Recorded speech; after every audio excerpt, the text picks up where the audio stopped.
Welcome to the Worth Listening podcast, where we focus on having positive and productive conversations around money.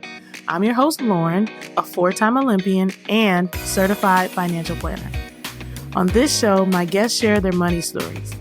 Everyone has a unique story and experiences both wins and losses when it comes to money.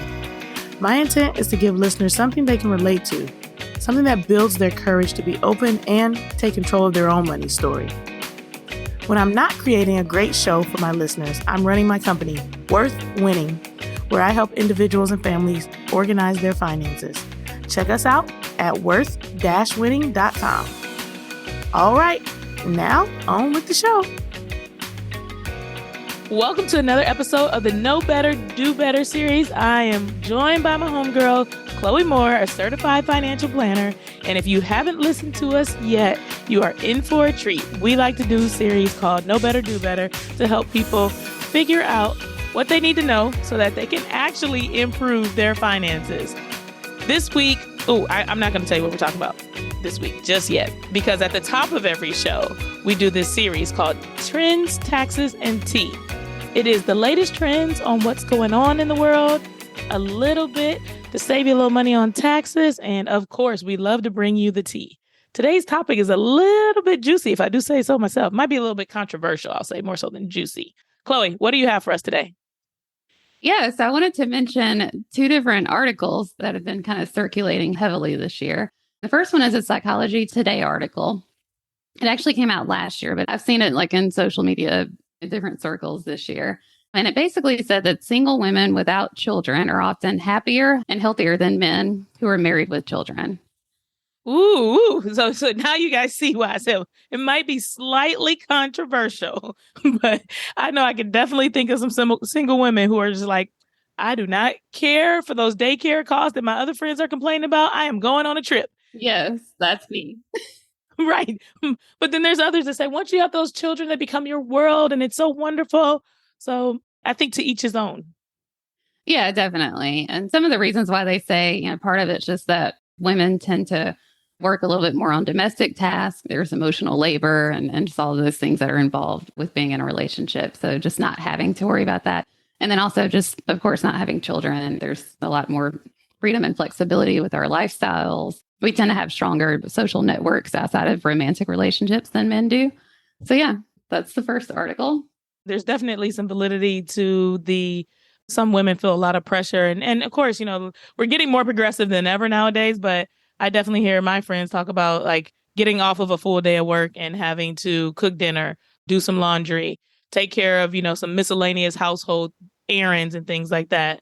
Things just kind of tend to fall in their plate. And if they don't do them, they don't get done. So, it's always important to have a supportive partner that's going to help you carry the load, not just in what's, financial, but then additionally, like you said, what is life? Because we're all living out here.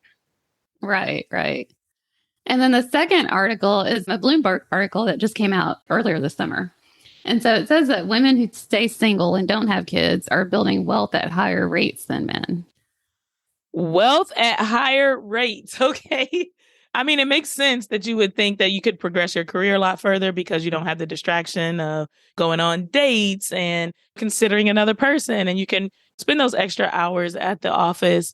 But I think there's also a contingent of people who are earning more and also spending more, maybe because they feel lonely.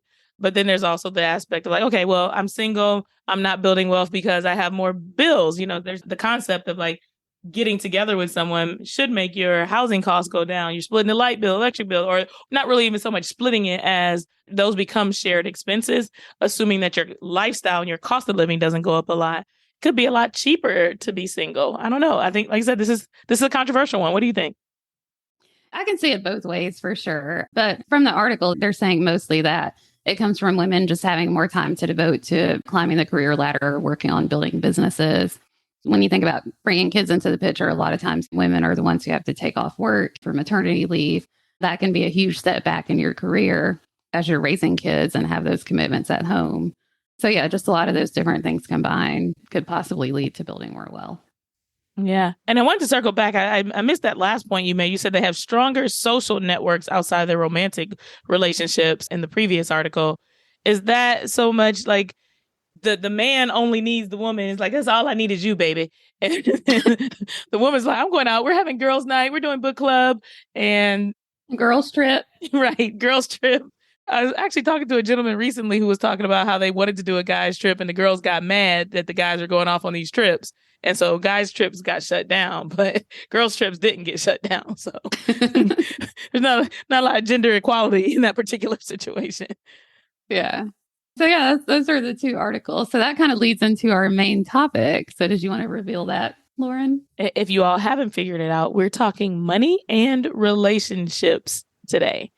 We have seen so much of people coming our direction either because they're getting married and they're trying to figure out how to merge their finances ahead of time and what they need to be considering. We've had people who are recently married. Clients come because they're getting a divorce and they didn't know anything about money. And money is a huge part of life in general, goals, vision, values. And so if you're going to take on a partner, you want to make sure that you're on the same page. So we thought it was only right to give y'all the real about money and relationships today. So Chloe, what should we be thinking about as it pertains to money and relationships? Yeah, and most people who follow anything that I've written or just know anything about me, one of my favorite books of all times is The Millionaire Next Door. That book has so many gems in it. So one of the things that they did in the book, it was a group of psychologists that studied self-made millionaires. One of the things that they realized in their studies was an overwhelming majority of the millionaires in the book and the research, they were either married or remarried, and that was critical to their financial success. So stable long-term marriages aren't a predictor of wealth, but they can be more common towards millionaires. And the key to that is making sure that you are on the same page, you have shared goals, and you agree with the methods to achieve those goals. So that's one of the things that we really want to talk about today is making sure that you're on the same page with your partner, because they could either be detrimental or instrumental in your financial success. I wish this was like a radio show where people could call in because this would just be an episode. Oh boy, it would be epic. But I think it's going to be equally epic. Just the color commentary that we're going to provide on the topic. So let's get started at the very beginning. You go on a date. It's going great. You fall in love and now you have a partner. What questions should you ask before things get real and you either move in together or decide to get married? There's lots of questions that you should ask. And I'm sure you see this all the time too, Lauren. But I find when I'm talking to couples that have been married for years, a lot of times I'll start to ask them questions and like they've literally never discussed these topics before.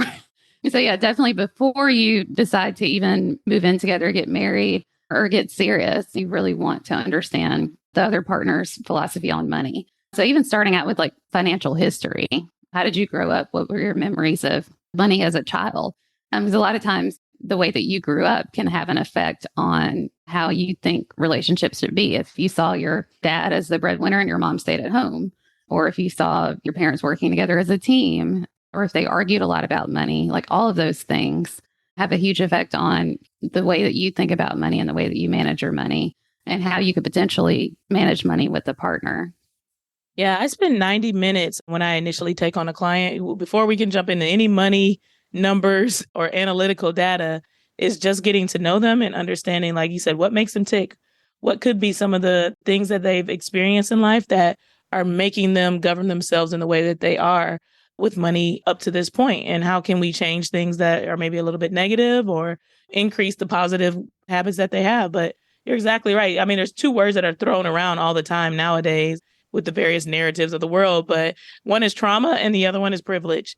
And I think they're both very, very relevant when we're thinking about money, experiences with money, and how they shape the way that you behave around money.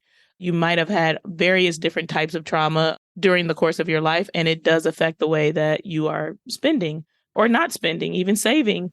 And then privileges, various privileges that you've had over the course of your life are also going to shape the way that you think about what is appropriate and where to spend, how to spend, etc.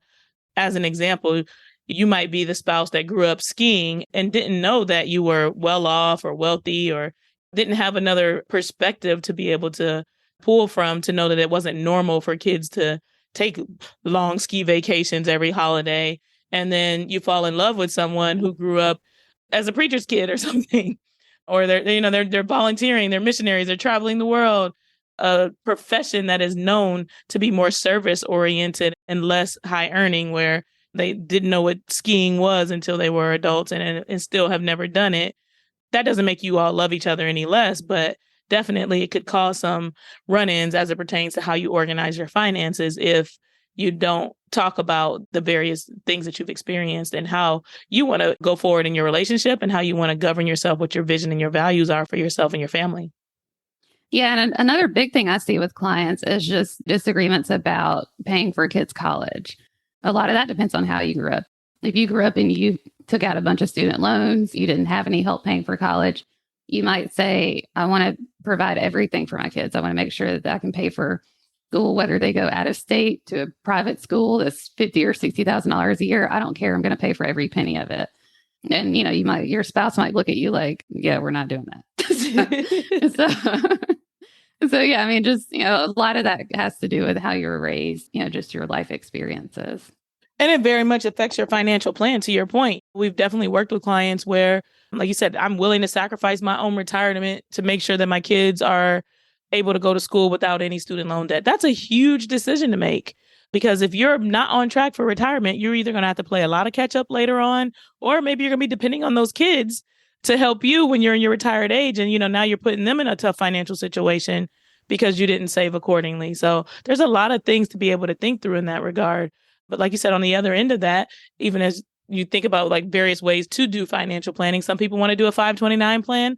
And some people are like, nope, don't want my money in there. Only want to put it in a brokerage account. Well, you made certain decisions that are going to affect your financial future with even that as a thing. So it's really important to get on the same page as your spouse so that you can decide how we're going to either pay for education, not pay for education, and what we want to do. Recently was talking to someone who said they wanted to save the money, have it set aside, but have the child pay for their own education and then reimburse them later. Well, if you've reimbursed them after it's all said and done, you're not going to be able to use your 529 plan for that because you're giving them a reimbursement. You're not giving them actual money for education expenses because they've already been covered. So now you have to think of something else. So this is where the financial planner comes into play and talking you through those various scenarios. But yeah. Yeah.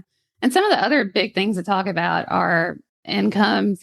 How much are you making? What are your sources of income? Debt is a huge one. How much debt do you have? What types of debt do you have? How have you been managing debt in the past? Like, do you have good credit or bad credit? Even just spending and savings habits. Okay. So we just have to stop for 1 second because debt is a huge one, Chloe. Have you ever had an awkward conversation with a client when someone didn't realize that the other person had as much debt as they have, or was finding out for the first time in the middle of a client meeting? Has that ever happened to you? Oh yeah, definitely. It is very awkward. Super duper awkward. Please don't move in with one another or get married, but also show up a couple years into this marriage and it's like, and also here's my information for my $300,000 of student loan debt. And they like, wait, what? Excuse me? Pardon me? Because it's going to be a big deal. That is one of the biggest things that I see. People have a lot of shame around it. They get a lot of anxiety, but to owe someone is not the worst thing in the world. And to have a partner that you can get on the same page with to help you come up with a plan to pay it down can be one of the most freeing and exhilarating things, even to help you be able to get the momentum you need to get in a better situation. So don't hide your debt from your partner. And really, with all of these topics, whether you're a spender or saver, or when you're talking about income and debt and things like that, a red flag is not being willing to discuss any of these things or not getting into the gritty details, especially if you're at the point where you're moving in together or getting married. You want to make sure that you understand what you're getting into. Yeah, definitely. I was raised where we don't talk about money is not going to be a good answer when this is somebody that you're talking about spending your life with, that you're talking about sharing your bills with, that even if it's just renting, you're getting on the same lease with. It's not okay. And what I've seen a lot of, from a red flag standpoint is someone, especially females, and that's probably because that's who I interact with more. Guys aren't maybe telling me as much about their finances in a social environment where so-and-so can't pay for food. So, if we're going out, I need to cover that. And it's just like, well, what's so-and-so situation that they're not able to, they're just not able right now. Well, when are they going to be able? I'm not really sure. Well, if you so in love with so-and-so, then you and so-and-so should be talking about these things. You should be helping so-and-so find another job to get back on their feet. Why are you going into debt is actually what I would say. Why are you possibly going into debt to take care of so-and-so, to keep up eating out 3 nights a week or do whatever it is that you and so-and-so like to do? But so-and-so doesn't have to go into any debt. Maybe so-and-so can get a credit card too. If we're going to be in bad financial shape, let's both be in financial shape. You put some on your credit card, let me put some on my credit card. Of course, I'm not encouraging you to do that at all. I want you to be able to pay for whatever it is. But I've seen a lot of situations, like you said, we talk about red flags, toxic relationships where one person is footing the bill for all the things because they want to keep the other person around. And so when we talk about red flags, the other person not being willing to discuss, but also not being willing to chip in any regard. And I think we're shedding now more than ever the gender roles. So male or female, everybody's got to be able to do some sort of part, and we need to be on the same page about like what that part looks like. And also, like you said, that you're not putting yourself in a negative financial situation in order to be able to continue to impress me or to keep me around. Yeah. And so, and actually, I wanted to jump to even when there's a big difference in income and how to handle that. This is something that I'm seeing more and more with a lot of my clients. They're female breadwinners. I mean, I have clients that make anywhere from 2 to 5 times what their partners make. That can be a big thing to navigate as far as how do you manage finances together when one person is contributing such a smaller portion of the total income to the household. Mm-hmm. And this is where I see a lot of people want to like do separate finances, and it becomes a disaster.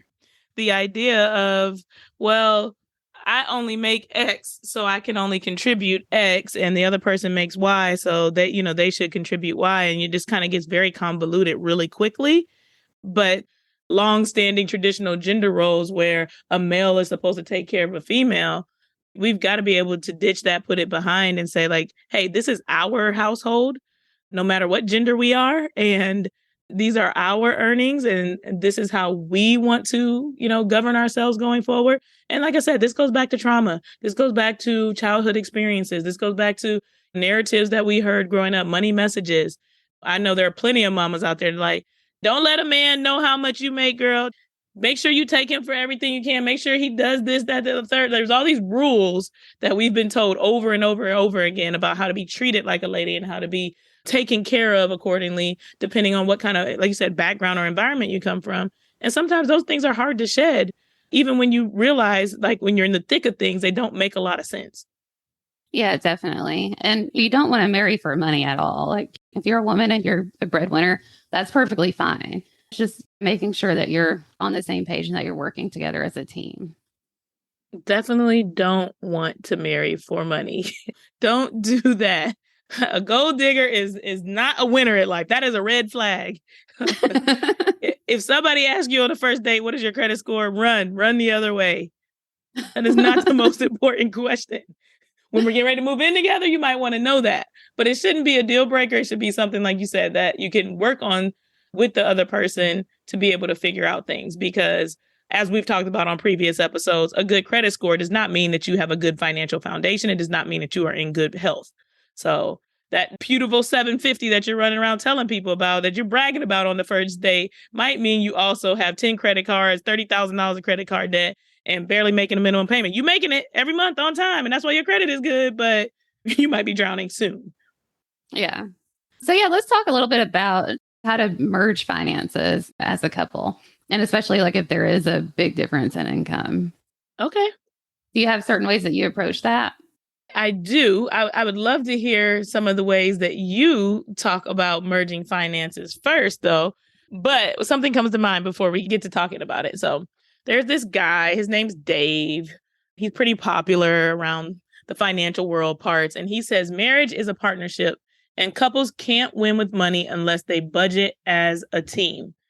As we think about merging finances, this is getting a whole plan in place as a team, because you can't have your budget and my budget, and then we have this mortgage that both of our names are on.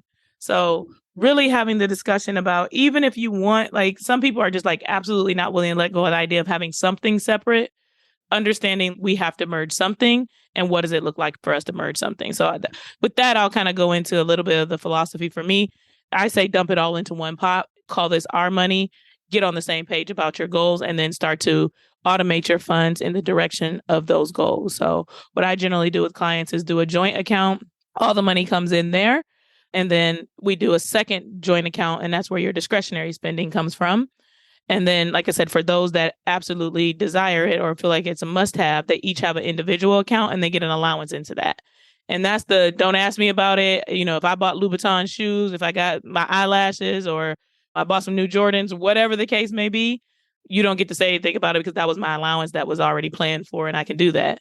Whereas like the discretionary bucket where the second checking account is more about like, you all going out to dinner together as a team and hitting the movies or whatever the case date night might be. And then those other joint expenses, Netflix, Hulu, blah, blah, blah, blah, blah. So we do joint bills account, joint variable account, and then we have a savings account for emergencies. And then we do a savings account for short-term goals. That's kind of how I like to do my merging of the finances.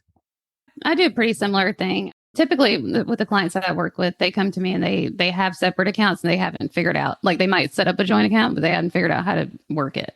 So what we'll do is we have a joint checking and savings for the joint household expenses and savings goals. And then a lot of times they do want to have separate checking accounts for kind of their personal spending. And so we'll just decide on like a dollar amount to put into those accounts each month to kind of cover, like you said, some of those personal things that don't ask, don't tell kind of things that, you just want to make sure you can still spend money on freely. So what do you see as some of the problems if you choose not to merge finances? I wish we had looked for a statistic that talks about like the likelihood of you to get divorced, or maybe I'm pretty sure there's a study that's been done on this, but some of the drawbacks to choosing not to merge finances as a couple.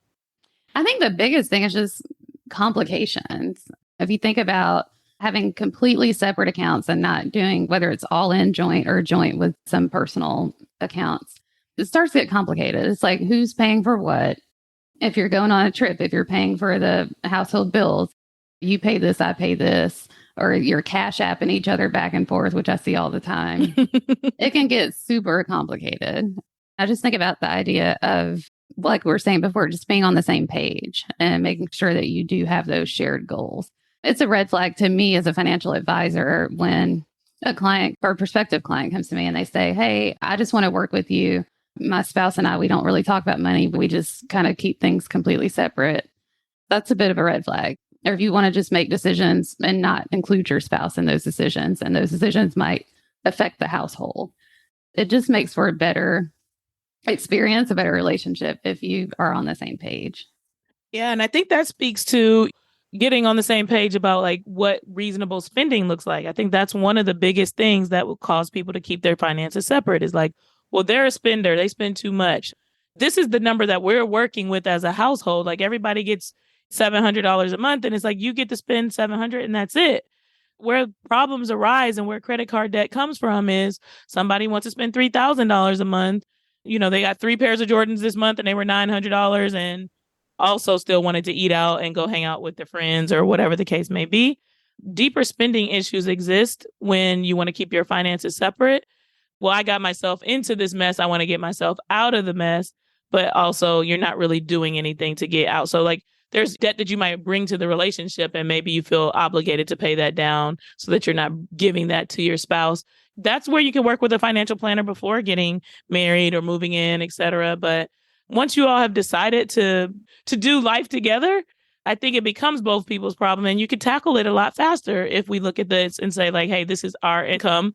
This is our debt that we're going to take care of, whether the person did it not maliciously, but kind of in a carefree kind of like just irresponsible sort of way, or if they took it on for some reasonable reason and some sort of bind they were in, it shouldn't really matter. It's more about, okay, how do we tackle this so we can move on so that we can reach our next goals, but also we don't want to end up in this situation going forward. So let's readjust our spending because we know we can't continue to live like this. I can't get the $100 nails plus the $300 hair plus the Louboutin shoes every month when I make $30,000 a year. Like that's where your $60,000 of credit card debt came from. And we see it all the time where people are spending a lot more than they earn. But when it's time to reel it in, they're not really willing to do that work. And that's where it could be a problem for, like you said, the merging of the finances. If we're merging, your past mistakes shouldn't really matter. It's just like if you had an old boyfriend or how many people did you sleep with in the past? Now, those are kind of questions you ask, like, should it matter? What are we doing going forward? Either you're interested in me and you're interested in what we got going on, or if you're so busy worried about everything that happened in the past, then it's probably not going to be a productive future. So that's my 2 cents. Yeah. And I mean, and that goes back to having those conversations about income, debt, spending, and saving early on. Because if someone does have a spending problem or someone is not saving enough, and let's say you get together as a couple, one person wants to retire early. Well, if they're with someone who's not saving a lot and doesn't really care to save, that could be a problem. So just having those conversations, early in the relationship, getting on the same page, making sure that you have shared goals and values around money, that eliminates a lot of arguments, eliminates the possibility of the relationship not working out long term. Yes, I love what you just said about, like you said, them not caring to save. Like, there's some very direct questions that you can ask. There's one thing to not be good with money. There's another thing to just be downright outlandish and, like you said, not attached to money at all and not willing to do what's right, not respectful of money.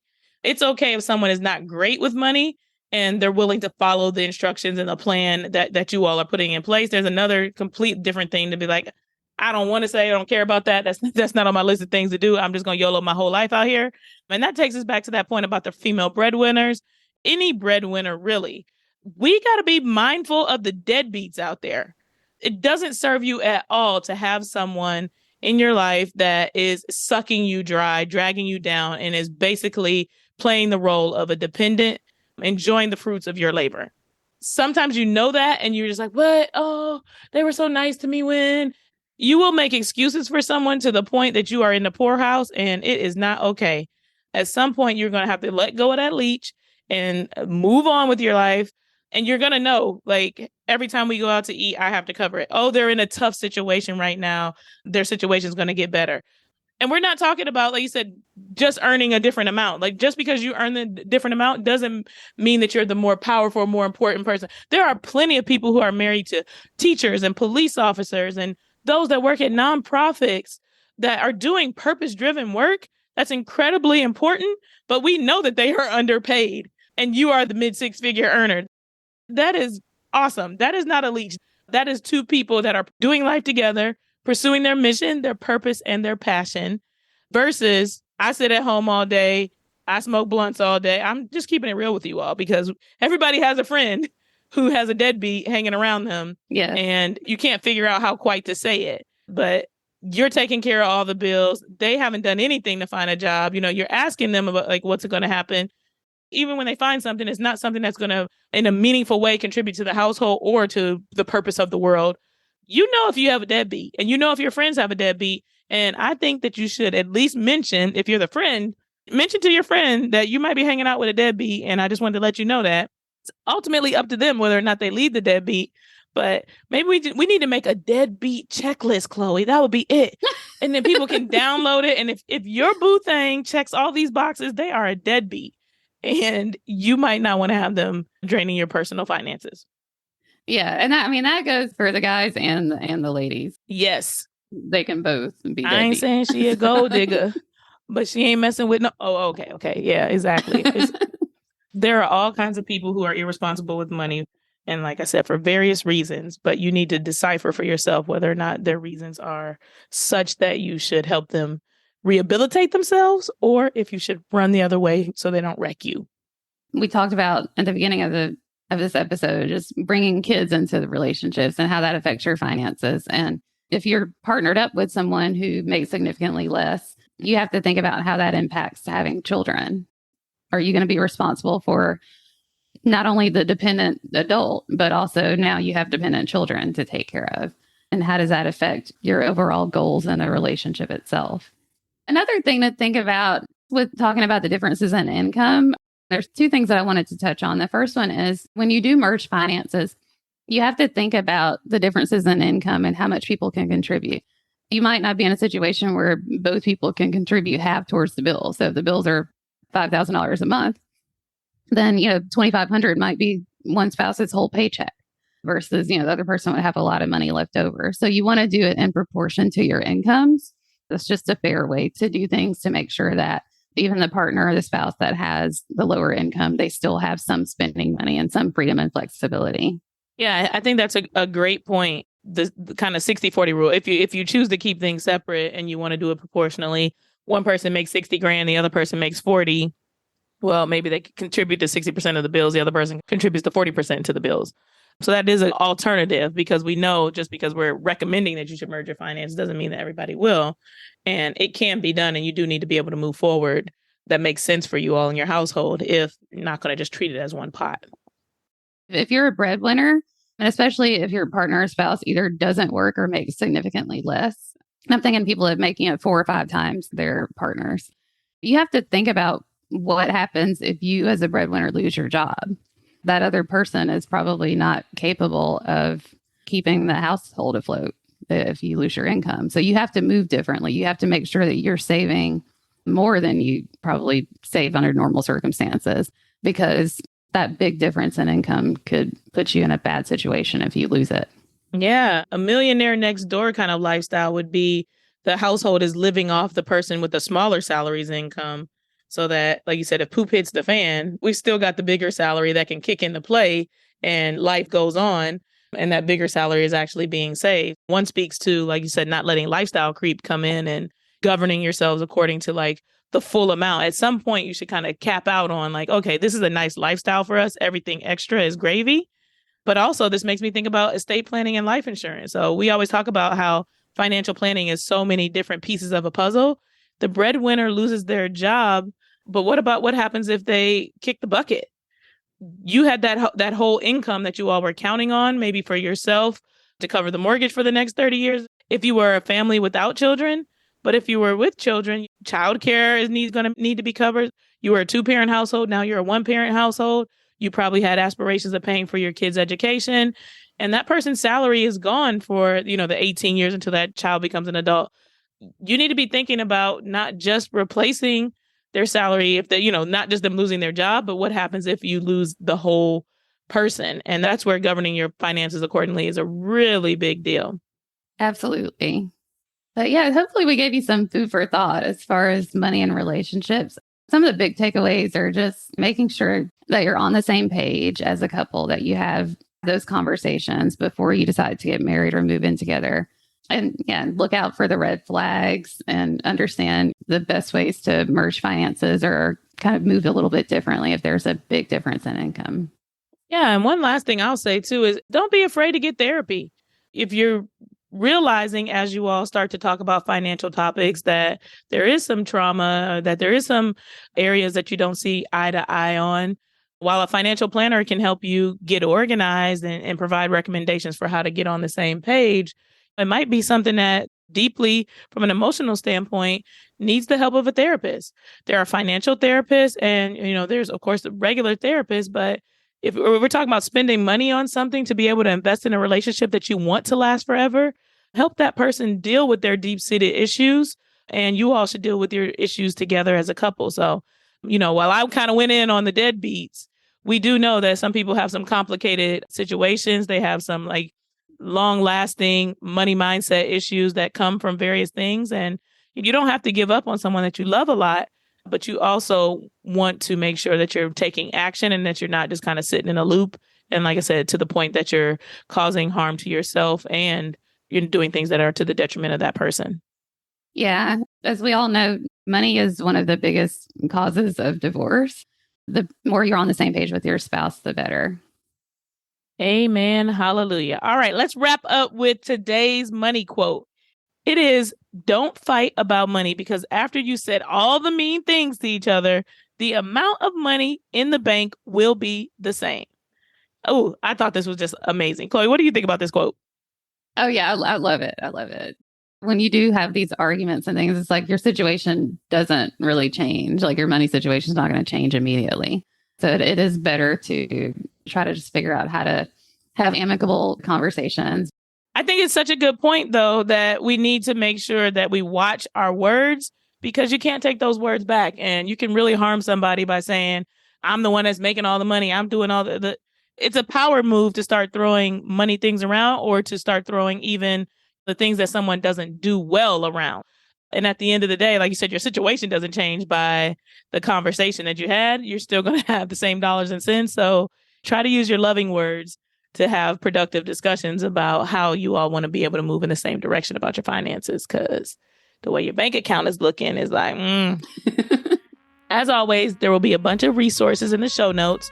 We've got some really good articles to help you kind of sort through money conversations, look for red flags, thinking about this breadwinner piece of the puzzle, all sorts of stuff. And we will be back in 2 weeks. Chloe, anything you want to say to close us out? Have a great holiday. Oh, yeah. It's almost Turkey Day, everybody. Happy Thanksgiving.